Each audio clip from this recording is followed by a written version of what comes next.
Bonjour, je m'appelle Alexandra et je suis nutritionniste. Ressentir un manque d'énergie pendant qu'on pratique une activité physique, ça peut arriver à tout le monde et pour plusieurs raisons.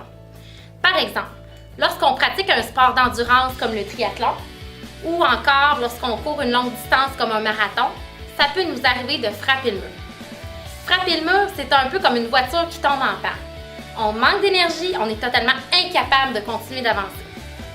Dans le cas de la voiture, on sait que c'est parce qu'elle manque d'essence. Dans le cas du corps, lui, les muscles, en fait, manquent de glucides, qu'on appelle également sucre. Les glucides sont la source d'énergie, le carburant préféré de nos muscles. Heureusement, notre corps a la capacité de mettre en réserve une certaine quantité de glucides dans nos muscles et également dans notre foie, un organe qui sert à la digestion. Par contre, lorsque nos réserves de glucides sont plus faibles, ça peut nous arriver de manquer d'énergie.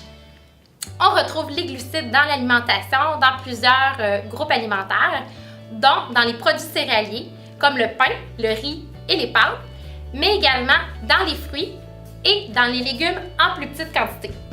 De plus, certains produits laitiers, comme le lait et le yogourt, nous fournissent également des glucides.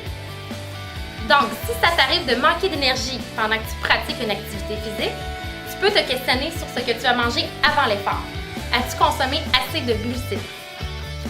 Finalement, le meilleur truc que je peux te donner pour t'assurer de fournir du carburant à ton corps tout au long de la journée, c'est d'opter pour 3 repas par jour et des collations si tu as faim. Sur ce, je te souhaite de bien profiter de la rentrée pour bouger et adopter de saines habitudes de vie.